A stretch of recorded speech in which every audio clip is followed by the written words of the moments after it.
मुल्क को मुआशी तौर पर मुस्तहकम करने और दहशत गर्दी के खात्मे का मिशन। वज़ीर आज़म की ज़ेर सदारत कौमी सलामती कमेटी की बड़ी बैठक, army chief general Asim Munir और सिविल क़यादत की शिरकत। अस्करी हुकाम ने मुल्क की सिक्योरिटी सूरत हाल पर ब्रीफिंग दी। इसी हवाले से मज़ीद जानेंगे अपने नुमाइंदे जावेद हुसैन से। जी जावेद, इजलास शुरू हो गया है, मज़ीद क्या डिटेल्स हैं आपके पास? जी बिल्कुल, अहम इजलास कौमी सलामती कमेटी का इस वक्त वज़ीर-ए-आज़म हाउस में जारी है और इस इजलास में जो ज़राए हैं उन्होंने बताया है कि मुल्क की सिक्योरिटी की मजमूई सूरत हाल का जायज़ा लिया जा रहा है और इसमें DG-ISI और DG-MO जो हैं उनकी जानिब से जो सिक्योरिटी की सूरत हाल है, मुल्क की सिक्योरिटी की और ख़ास तौर पर पाकिस्तान अफ़गानिस्तान के बॉर्डर की जो सिक्योरिटी की सूरत हाल है उस पर ब्रीफिंग दी जा रही है। इसके अलावा जो ज़राए उन्होंने बताया है कि इजलास में दहशत गर्दी के जो हालिया वाक़यात हैं उनकी सख्त अल्फाज में मज़म्मत की गई है और इन वाक़यात में शहीद होने वालों के लिए बाकायदा तौर पर फातह ख़्वानी की गई है और दूसरी जानिब मुल्क से दहशत गर्दी के इन वाक़यात के सद्देबाब के हवाले से लाहे अमल मुरतब करने और इस अज़्म का इजहार किया गया है कि दहशत गर्दों को उनका कला कमा किया जाएगा। इस हवाले से हिकमत अमली वज़े की जा रही है और दूसरी जानिब जो नेशनल एक्शन प्लान है उसको मज़ीद मौसर बनाने के हवाले से और सूबों का उसमें क्या किरदार होगा और उस पर अमल दरामद कैसे होगा, इसके हवाले से भी हिकमत अमली पर गौर किया जा रहा है। इससे ज़राए ने यह भी बताया कि कौमी जो सलामती कमेटी के इजलास में जो दहशत गर्दी के वाक़यात हो रहे हैं उस हवाले से जो खैबर पख्तूनख्वा और बलूचिस्तान में जो हालिया वाक़यात हुए हैं उसके वजूहात जो हैं वो उसका जायज़ा लिया जा रहा है कि इन वाक़यात के पीछे वजूहात क्या थी और दूसरी जानिब ये भी बताया गया है कि वज़ीर ख़ज़ाना इसहाक़ डार जो मुल्क की मुआशी सूरत हाल है और जो अभी दरपेश चैलेंजेस हैं मुआशी मैदान में उससे कैसे निपटा जाएगा और दहशत गर्दी के इन वाक़यात के सद्देबाब के लिए जो वसाइल दरकार होंगे उनका इंतज़ाम कैसे किया जाएगा, इस हवाले से भी वज़ीर ख़ज़ाना इसहाक़ डार ब्रीफिंग देंगे। तो अहम अमूर ज़ेर गौर हैं। बहुत शुक्रिया जावेद हुसैन, हमें अपडेट कर रहे थे। तो तहरीक इंसाफ आज से महंगाई और मुआशी तबाही के खिलाफ एहतजाजी तहरीक शुरू करेगी। चेयरमैन PTI इमरान खान 3 हफ्तों बाद तहरीक में शामिल होंगे। इसी हवाले से मज़ीद जानेंगे अपने नुमाइंदे सलमान तारिक से। जी सलमान, आज से पाकिस्तान तहरीक इंसाफ एक और एहतजाजी तहरीक शुरू करने जा रही है, मज़ीद क्या तफसीलात हैं आपके पास? जी, इस वक्त मौजूद है ज़मान पार्क में, जहाँ पे गुज़िश्ता रोज़ चेयरमैन PTI इमरान खान की क़यादत में PTI की जो है वो मरकज़ी क़यादत का जो अहम इजलास हुआ और उस इजलास में ये फ़ैसला किया गया कि आज से जो है एहतजाजी तहरीक का आगाज़ किया जाएगा महंगाई और मुआशी तबाही के ख़िलाफ़। और इस तहरीक में जो है वो हुकूमत पर दबाव बढ़ाया जाएगा नए इलेक्शंस के लिए और ये उस वक्त तक ये तहरीक जारी रहेगी जब तक हुकूमत जो है वो नए इलेक्शंस नहीं करवा देती। तो ये एहतजाजी तहरीक आज से शुरू होगी। मुल्क भर में जितने भी तंजीमी अहदेदार और अरकान कौमी और सूबाई असम्बली हैं जिनका ताल्लुक PTI से है उनको ये हिदायत जारी की गई हैं कि वो इन एहतजाजी मुजाहरों का जो है वो इनकाद करें और साथ ही साथ इसमें यह भी फ़ैसला किया गया है कि जी चेयरमैन तहरीक इंसाफ इमरान खान जो है वो 3 हफ्ते के बाद इस एहतजाजी तहरीक में ख़ुद भी शामिल होंगे। इसके साथ साथ आज ज़मान पार्क में सियासी मुलाकातों का सिलसिला चेयरमैन PTI इमरान खान का आज भी जारी रहेगा।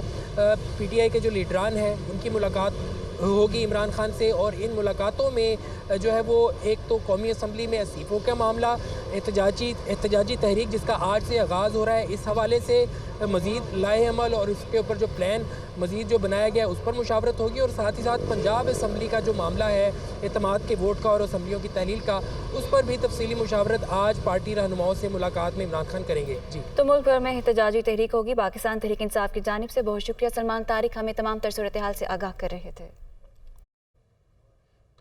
गवर्नर खैबर पख्तूनख्वा गुलाम अली का कहना है कि उन्होंने हेलीकॉप्टर के हवाले से भिजवाए गए बिल पर दस्तखत कर दिए हैं मगर 6 सफ़ात पर मुश्तमिल इख्तलाफी नोट भी लिखा है। मुंतखब नुमाइंदे या कोई और इस बिल से मुतल्लिक अदालत से रजू कर सकता है। मज़ीद क्या कहा, आइए जानते हैं। हमने 5-6 सफ़े का नोट जो आवाम और इस मुल्क और आइन और कानून की रिक्वायरमेंट थी हमने उनको वापस भेजा। उन्होंने दोबारा ही भेजा कि नहीं ये फाइनेंस बिल है तो इसलिए हमने उस पर दस्तखत कर दिए विद द ऑब्जेक्शन। लेकिन चूँकि ये 2 बड़े घर इनके दरमियान अगर हम ये एक तो पोस्ट ऑफिस का किरदार अदा करें कि वो एक भेजे और अब के ये बिल नहीं है ओके ये नहीं सर्टिफिकेट उसने जारी किया तो इसके लिए चूँकि प्रोविंशियल असम्बली के मेंबरान ने इस पर बहुत ज़्यादा डिबेट की है اور اس کا فیصلہ عدالت ہی کر سکتا ہے کہ یہ فنانس بل ہے یا نہیں۔ سربراہ عوامی مسلم لیگ شیخ رشید احمد کا کہنا ہے کہ نگراں حکومت انتخابات کے لیے آ سکتی ہے، نظریہ ضرورت دفن ہو چکا ہے۔ ٹویٹ میں شیخ رشید نے مزید کہا کہ 13 جماعتوں کا گلدستہ مرجھا گیا ہے، یہ ہیلی کاپٹر کی لینڈنگ میں پھنسے ہوئے ہیں، ریموٹ کنٹرول حکومت کے سیل ختم ہو گئے ہیں، سارا ملک تھریٹ الرٹ پر آ چکا ہے، ہم نے دہشت گردی ختم کرنی ہے، کسی کی جنگ کا حصہ نہیں بننا، قومی سلامتی کی میٹنگ میں الیکشن بھی ایجنڈے میں ہونا چاہیے، 8 نایاب، بجلی گیس لوڈ شیڈنگ 8 گھنٹے ہے، استعفے اقراری یا انکاری نہیں، اب ملک کی بقا کا مسئلہ ہے، زر مبادلہ کے ذخائر تشویشناک حد تک کم ہو گئے ہیں۔ تو اب کچھ بات کی جائے موسم کی، تو مری میں برفباری کے بعد موسم مزید سرد ہو گیا ہے۔ دلکش نظاروں کو دیکھنے کے لیے سیاحوں کی بڑی تعداد مری میں موجود ہے۔ آپ کو مری کی صورتحال بارے بتا رہے ہیں کہ برفباری کے بعد موسم مزید سرد ہو گیا ہے۔ دلکش نظاروں کو دیکھنے کے لیے سیاحوں کی بڑی تعداد مری میں موجود ہے، جبکہ ملک بھر سے مزید سیاحوں کی آمد بھی متوقع ہے۔ تو مری میں برفباری کا سلسلہ شروع ہو چکا ہے، سیاحوں کی بڑی تعداد اس وقت مری میں موجود ہے، جبکہ ملک بھر سے مزید سیاحوں کی آمد بھی متوقع ہے۔ دلکش نظاروں کو دیکھنے کے لیے سیاحوں کی بڑی تعداد اس وقت مری میں موجود ہے۔ تو سردیاں آ چکی ہیں، برفباری کا سلسلہ جاری ہے۔ مری میں برفباری کے بعد موسم مزید سرد ہو گیا ہے۔ دلکش نظاروں کو دیکھنے کے لیے سیاحوں کی بڑی تعداد مری میں موجود ہے۔ اسی بارے مزید جانیں کہ اپنے نمائندہ حریم جدون سے۔ جی حریم، ایک تو یہ بتائیے گا کہ سیاح جو ہیں وہ اس موسم کو کس طرح انجوائے کر رہے ہیں، اور انتظامیہ کی جانب سے بتائیے گا کہ انہوں نے کیا انتظامات کیے ہیں۔ کوسار کا موسم انتہائی خوبصورت ہو چکا ہے، دور دور سے لوگ جو ہیں وہ مری کا رخ کر لیا انہوں نے۔ صبح سے ہم دیکھ رہے ہیں کہ فیملیز نے بھی یہاں پہ آنا شروع کر دیا ہے، موسم شدید تو لوگ موسم انجوائے کر رہے ہیں۔ اس وقت ہمارے ساتھ ایک فیملی بھی موجود ہے، ان سے جانتے ہیں کہ وہ اس موسم کو کس طرح سے انجوائے کر رہے ہیں۔ جی بتائیے گا کہ آپ موسم کو کیسے انجوائے کر رہے ہیں؟ ہم یہاں مری میں آئے ہوئے ہیں، ہمیں بہت زیادہ مزہ آ رہا ہے، ہم بہت انجوائے کر رہے ہیں، بڑے مزے کے کھانے ہیں، اور مزے کی بات ہم سنو فال دیکھنے آئے تھے اور ہمیں سنو فال مل گئی جو ہم نے بہت انجوائے کی، بچوں نے بہت انجوائے کیا، میرے ساتھ پوری فیملی آئی ہوئی ہے، ان سب نے مل کے انجوائے کیا، یہ میرا بچہ ہے اس نے بھی انجوائے کیا اور بہت مزہ آیا۔ اچھا، ہمارے ساتھ ایک بڑا پیارا سا بچہ موجود ہے، ہم اس بچے سے جانتے ہیں کہ اس نے موسم کو کس طرح سے انجوائے کیا ہے۔ جی عمر، بتائیے گا آپ نے موسم کو کیسے انجوائے کیا ہے؟ یہاں پہ بہت مزہ آ رہی ہے، اور ہم نے یہاں پہ تھوڑی سنو فائٹ بھی کری، مزہ آئی بہت یہاں پہ طرح طرح کے کھانے بھی ہیں اور بہت اچھی چیزیں۔ ٹھیک ہے، بہت شکریہ۔ جی بالکل، اس وقت موسم جو ہے یہاں پہ فیملیز انجوائے کر رہی ہیں۔ انتظامات کی اگر ہم بات کریں تو پچھلے سال جو ایک دلخراش واقعہ پیش آیا ہے اس کے برعکس دیکھا جائے تو اس وقت مری کے انتظامات بہت اچھے ہمیں کو نظر آ رہے ہیں۔ جگہ جگہ پہ ٹریفک پولیس کے اہلکار جو ہے موجود ہیں، NHA کی جانب سے مختلف مقامات پہ ٹیموں کو الرٹ کر دیا گیا ہے تاکہ ممکنہ اگر برف باری ہو اس سے نمٹنے کی کوشش کی جا سکے۔ یہاں پہ مختلف طرح سے لوگ جو انجوائے کر رہے ہیں، کچھ سیلفیز بنا رہے ہیں، کچھ چائے پی رہے ہیں، کچھ خوبصورت منظر سے لطف اندوز ہو رہے ہیں۔ تو بس مری کا موسم ہی انتہائی خوبصورت ہے۔ مال روڈ پہ بہت زیادہ رش ہمیں دیکھنے کو نظر آ رہا ہے اور سب لوگ بہت حریم ہمارے ساتھ موجود تھیں۔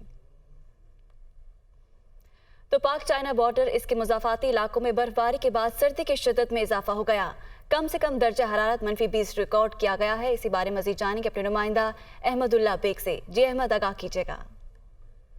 جی سر، تو موجود ہوں پاک چائنا بارڈر سوچ کے مقام پر۔ ماہ دسمبر کے اینڈ ہوتے ہی یہاں پہ برفباری کا سلسلہ جاری ہوا ہے۔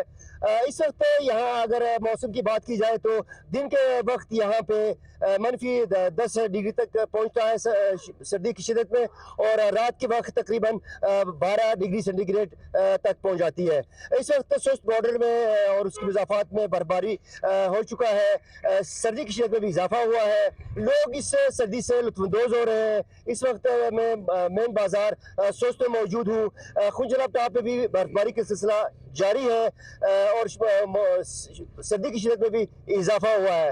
دوسری جانب جو مقامی سیاح یہاں آتے تھے، برفباری کی وجہ سے وہ یہاں پہنچ نہیں سکے۔ جی آگے بڑھیں اور آپ کو دیں کہ کراچی میں بلدیاتی الیکشن کا معاملہ، پیپلز پارٹی کراچی ڈویژن کے کارکنان اور عہدیداروں کی وزیر اعلیٰ سندھ کو خطوط، بلدیاتی الیکشن میں التوا کا کوئی جواز نہیں۔ خطوط کا یہ متن ہے: کراچی ڈویژن میں الیکشن کے لیے تیار ہیں، التوا کی درخواست نہ کی جائے۔ کارکنان کی جانب سے یہ تحریر کیا گیا ہے۔ محمد اشد ہمارے ساتھ موجود ہیں۔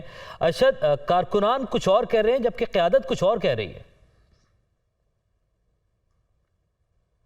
जी बिल्कुल, देखें, एक तरफ तो कराची में MQM के तमाम तर धड़ों को एक प्लेटफॉर्म पे लाने की कोशिश की जा रही है, जबकि दूसरी जानिब बल्दियाती इंतखाबात के हवाले से अब पाकिस्तान पीपल्स पार्टी के अपने ही कारकुनान ने वज़ीर आला सिंध को, अहदेदारों ने जो है वो ख़त लिखा है और उसमें ये मौक़िफ़ इख्तियार किया है कि पहले ही 2 बार जो है वो बल्दियाती इंतखाबात जो है वो इल्तवा हो चुका है उनका, और अब कोई ऐसा जवाज़ जो है वो नहीं बनता कि सिंध हुकूमत बल्दियाती इलेक्शन का इनेकाद ना करवाए। कराची डिवीज़न की जानिब से भी वज़ीर आला सिंध से जो है वो दरख्वास्त की गई है कि बल्दियाती इलेक्शन के इल्तवा के लिए अब मज़ीद इलेक्शन कमीशन को ना लिखा जाए, क्योंकि आवाम में इस हवाले से जो है वो मायूसी है। लोग चाहते हैं कि बल्दियाती इंतखाबात हों, उम्मीदवार जो है उनके कामयाब हों और कराची के अंदर जो तरक्याती काम रुके हुए हैं उनको जो फुल स्टॉप लगा हुआ है, एक बार फिर से वो तरक्याती काम जो हैं वो शुरू हो जाएं। कराची और हैदराबाद डिवीज़न में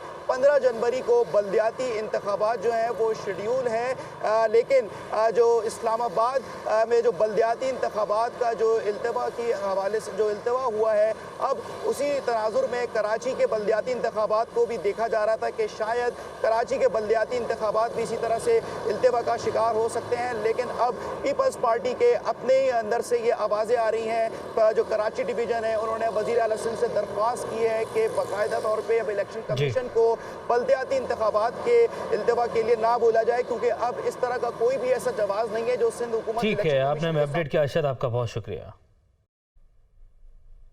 Karachi water board supreme court के अहकामात पर अमल कराने में नाकाम। महमूदाबाद ट्रीटमेंट प्लांट 2 मंसूबा तर्क कर दिया गया है, जबकि अहकामात के बावजूद तजावुजात ख़त्म की जा सकी ना प्लांट को ऑपरेशनल किया गया। वाटर बोर्ड का TP2 मंसूबा तर्क करके TP4 शुरू करने का फैसला किया गया है। इसी बारे मजीद जानेंगे अपने नुमाइंदे मोनिस अहमद से। जी मोनिस, आगाह कीजिएगा इस तमाम तर मामले के बारे में। कराची में वाटर बोर्ड का अहम तरीन ट्रीटमेंट प्लांट है TP2, जहाँ पे गंदे पानी को ट्रीट करके समंदर में डाला जाता था। तहम अब वाटर बोर्ड की जानिब से बड़ा फैसला सामने आया है कि इसको तर्क कर दिया गया है। लेकिन इस तमाम मामले में सबसे अहम बात यह है कि मुताद्दिद मरतबा सुप्रीम कोर्ट के अहकामात थे। वाज़े तौर पर यहाँ पे तवील अरसे से कब्जा माफिया इस ट्रीटमेंट प्लांट की ज़मीन पर काबिज़ है। वाटर बोर्ड अपनी जो ज़मीन है वो वागुजार कराने में नाकाम रहा है। और अब हमारी बात हुई है MD वाटर बोर्ड सलाउद्दीन साहब से। उनका ये कहना है कि ट्रीटमेंट प्लांट 2 को तर्क कर दिया गया है और अब इसका जो पानी 35 मिलियन गैलन जो ट्रीट किया जाता था वो करंगी में ट्रीटमेंट प्लांट 4 तक डाइवर्ट किया जाएगा और वहाँ से ट्रीट करके लियारी नदी के बजाय मली नदी में ये पानी फेंका जाएगा। लेकिन इस तमाम तर मामले में सबसे अहम बात यह है कि जो अरबों रुपए की ज़मीन है वो वाटर बोर्ड अपनी वागुजार कराने में नाकाम रहा है कब्जा माफिया से, और जो करोड़ों रुपए की अरबों रुपए की मशीनरी थी उसमें से बेहतर मशीनरी जो है वो चोरी हो चुकी है और वहाँ पे उसका कोई निज़ाम नहीं है बेहतर अंदाज में उसको लुक आफ्टर करने का। समय आगाह कर रहे थे। एक्सपोर्ट और सनदों के कर्जों की शरह सूद में इजाफा, एक्सपोर्ट रीफाइनेंसिंग स्कीम और तवील मुद्दती फाइनेंसिंग पर शरह सूद में इजाफा हुआ है। दोनों स्कीम्स की शरह सूद में 2% इजाफा हुआ है। नया रेट सालाना 13% होगा। स्टेट बैंक की जानिब से ये बताया गया है। हारिस ज़मीर हमारे साथ मौजूद हैं। हारिस, ये 2 अहम जो फैक्टर्स हैं, जो 2 अहम सनतें हैं, एक्सपोर्ट्स में इजाफा करना है पाकिस्तान को, लेकिन शरह सूद में इजाफा इस पर किस तरह इम्पैक्ट करेगा? बिल्कुल, शरह सूद में जब भी इजाफा होता है, जिस तरह से अभी स्टेट बैंक ने किया था, तो उसका इम्पैक्ट जो है वो एक्सपोर्ट रिफाइनेंस पे आता है। इसका इम्पैक्ट जो है मनफी होगा, क्योंकि हमारी एक्सपोर्ट्स जो हमें ज़रूरत है डॉलर्स अर्निंग करने की, उस पर इम्पैक्ट आएगा, क्योंकि इसमें 2% इजाफा किया गया। हमेशा मुंसलिक रहेगी जो मेन जो शरह सूद है उससे, और जैसे आपने कहा कि इसका इम्पैक्ट जो है नेगेटिव होगा और एक्सपोर्ट्स मजीद शायद कमी का इम्कान। ठीक है, आपने अपडेट किया, आपका शुक्रिया। एक साल के दौरान डॉलर के मुकाबले में रुपए की कदर में 27% की कमी रिकॉर्ड की गई है। मज़ीद तफसीलात बता रहे हैं तारिक गौरी अपनी रिपोर्ट में।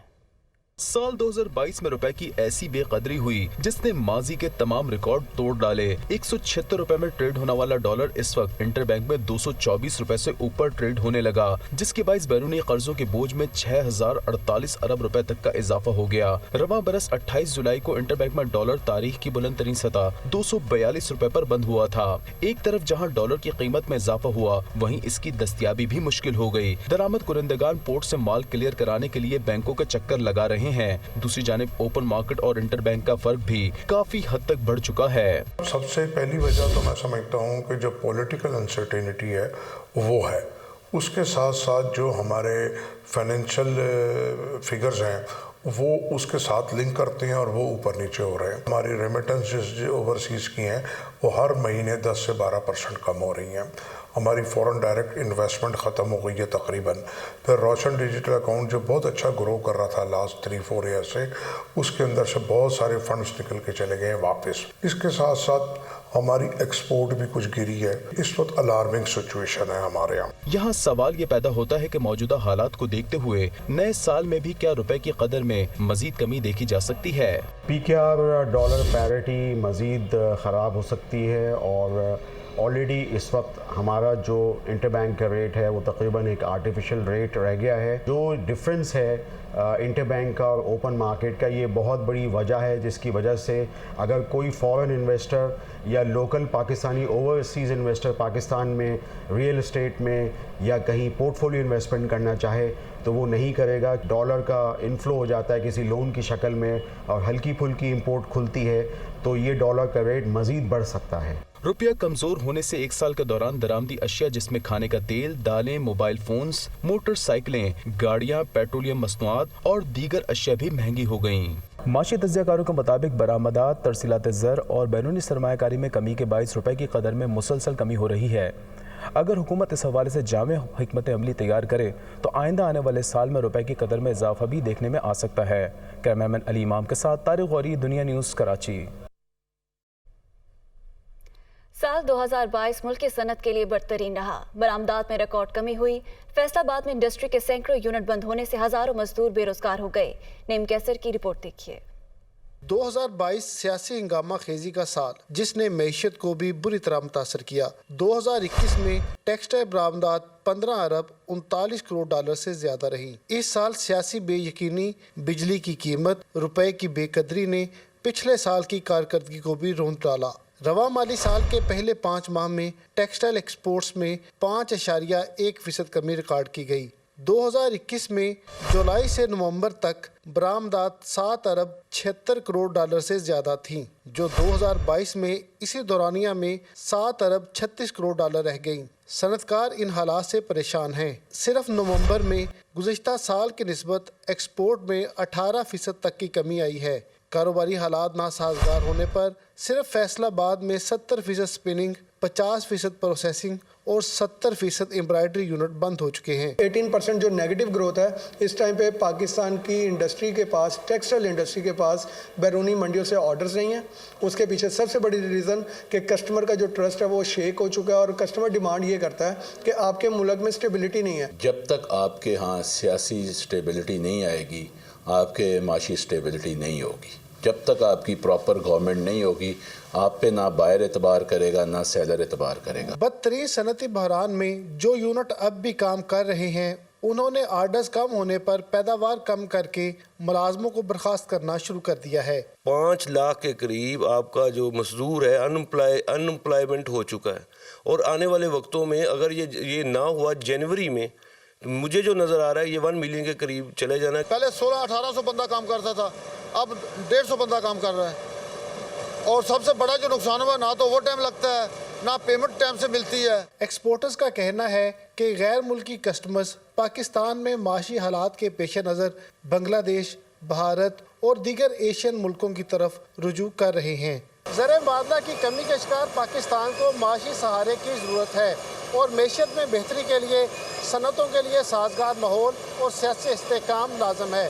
تمام سٹیک ہولڈرز کو معاشی سدھار کے لیے ایک پیج پر آنا ہوگا. کیمرامین صدامن کے ساتھ نعیم کیسر، دنیا نیوز، فیصل آباد. بھارتی کرکٹ ٹیم کے wicket keeper batter Rishabh Pant car حادثے میں شدید زخمی ہو گئے. بھارتی میڈیا کے مطابق رشبھ پنت کی گاڑی کو حادثہ ریاست اتراکھنڈ سے نئی دہلی آتے ہوئے پیش آیا. بھارتی وکٹ کیپر کا ہائی وے کی ریکنگ سے ٹکرائی اور اس میں آگ بھڑک اٹھی. آگ لگنے کا باعث رشبھ پنت کی گاڑی مکمل طور پر جل گئی. حادثے میں رشبھ پنت کو سر اور جسم کے دیگر حصوں پر شدید چوٹیں آئیں جنہیں فوری طور پر اسپتال منتقل کیا گیا. تاہم ڈاکٹرز کا کہنا ہے کہ کرکٹر کی حالت اب بہتر ہے.